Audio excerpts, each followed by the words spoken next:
পরিপাটি গুছানো রান্নাবান্না করতে পছন্দ করি, সেজন্য দেখা যায় আগের দিন রাতেই সব প্রায় গুছিয়ে রাখি যাতে পরের দিন সকালে পরিপাটিভাবে রান্নাটা শুরু করতে পারি। আসসালামু আলাইকুম মাই ইউটিউব ফ্যামিলি, সুন্দর দিনের নতুন আরেকটি ভিডিও নিয়ে চলে আসলাম। এটা হচ্ছে সুরমা মাছ, এটাকে ভাজবো, আলু ভর্তা বানাবো, ডিম ভাজবো আর খিচুড়ি। এটা হচ্ছে যে আমার শুক্রবারের ভিডিও ছিল, তো শুক্রবারে আমরা এগুলাই রান্না করেছিলাম। সেদিন আর মাংস টাংস রান্না করিনি, মাছ ভাজা করেছিলাম খিচুড়ির সাথে খাওয়ার জন্য। মাছটার সাথে আবার আমি পরে পেঁয়াজও দিয়ে দিয়েছিলাম। এভাবে করলে খেতে ভালো লাগে, এটা যারা করেননি করে দেখতে পারেন, খুব ভালো লাগে। এটা গরম ভাতের সাথে খেতেও ভালো লাগে, পোলাওর সাথে খেতেও ভালো লাগে, মানে যেভাবেই খাওয়া হোক ভালো লাগে। আর খিচুড়ির সাথে তো মাছ ভাজা, ডিম ভাজা, ভর্তা, এটা তো আর বলার অপেক্ষা রাখে না। আর পরিপাটিভাবে কাজ গুছিয়ে নিলে দেখা যায় সব কিছু অনেক দ্রুত ফাস্ট হয়ে যায়। এখানে এসে দেখা যাচ্ছে যে আমি আজকে বারান্দাটাও পুরো ভালোভাবে ডিপ ক্লিন করেছি, এগুলা সবগুলাকে নামিয়ে তারপরে এদেরকে গোসল করিয়েছি আজকে, গাছ টাছ সবগুলা।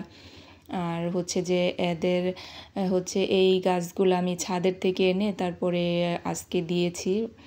আর এই গোলাপ গাছটা অনেকে ছাদের ভিডিওতে দেখেছিলেন আগে, এই গাছটা ছাদে ছিল, তো আমি এই গাছটাকে নিয়ে এসেছি নিচে, কারণ গাছ যেহেতু কমায় ফেলতে হবে তো এটাকেও নিয়ে আসলাম।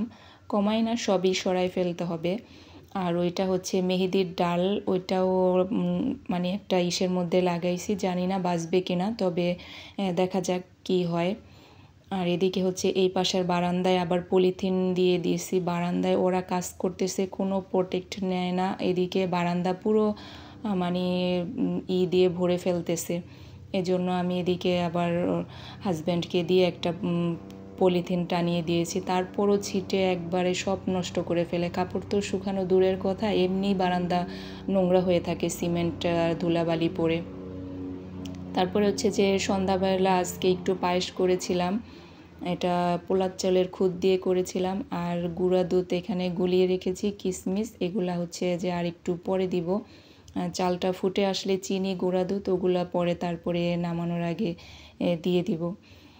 দেখা যায় যে এভাবে করলে বাচ্চারা মাঝে মাঝে একটু মিষ্টি জিনিস দিতে হয়, ওদের তো আর সমস্যা নেই, বাচ্চাদের দিতে হয়। তবে আমার মিঠাই এই পর্যন্ত ছিল, আজকে আর মিঠাই দিয়ে করতে পারিনি, অল্প সামান্য মিঠাই আছে, সেজন্য চিনি দিয়েই করেছি।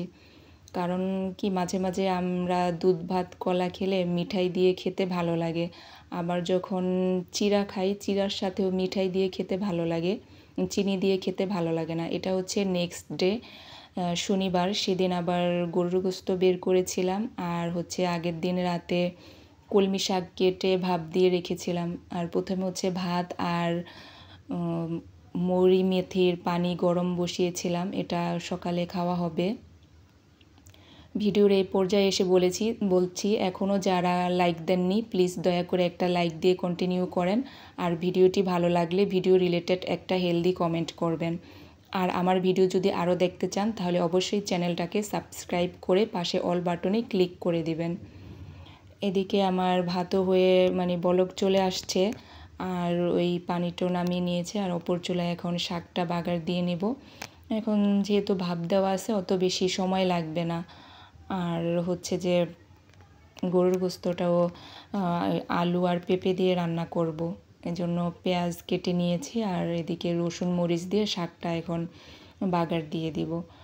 এটা কলমি শাক, দেখা যায় যে মেনু প্ল্যানিং এভাবেই করা হয় যে গরুর গোশত খেলে দেখা যায় এর সাথে শাক ডাল এগুলা দিলেই ভালো লাগে। আর কলমি শাকটা খেলে বা যে কোনো শাক খেলে মনে হয় ভালো হয়, ডাইজেশনের যে প্রবলেম হওয়ার বা সেরকম কিছু হবে না। এদিকে বাচ্চারা স্কুলে চলে যাবে, তাদের জন্য টিফিনে বিস্কিট দিয়েছি, আর ওই যে মুড়ি মেথির পানি, এটাই রং চার মতো একটু মধু দিয়ে দিয়েছি। আমরা অবশ্য মধু দিয়ে খাবো না, আমরা এভাবেই খেয়ে নেব।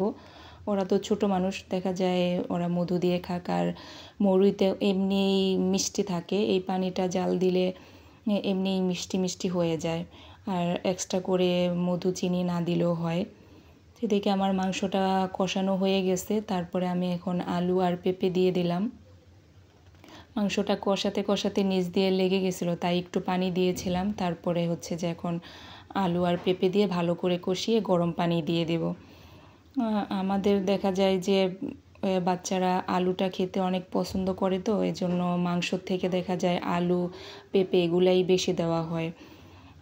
আসলে যাই যেভাবে করে সুবিধা আর কি। এদিকে আমি ঝোলের জন্য গরম পানিও দিয়ে দিলাম। তারপরে হচ্ছে যে ওদেরকে স্কুলে ওর বাবা দিতে গিয়েছে, আর আমি এগুলা শেষ করে আমার অন্যান্য কাজ সেরে নেব আর কি। আজকে আবার বেডশিট চেঞ্জ করব। তো বেডশিট চেঞ্জ করলে তো আমার ছোটো কন্যা, সে তো আমার সাথেই থাকবে। এখন সে এখানে বসছে, এখন উঠবে না। সে ছড়া বলতেছে, তার ছড়া আগে শুনতে হবে, তারপরে সে এখান থেকে উঠবে। তো তার ছড়া বলা শেষ হয়েছে, তারপরে সে উঠেছে। তো চেঞ্জ করতে দেরি, সে তো আর চলে আসতে দেরি নেই। সবাই ভালো থাকেন, সুস্থ থাকেন। আল্লাহ হাফেজ।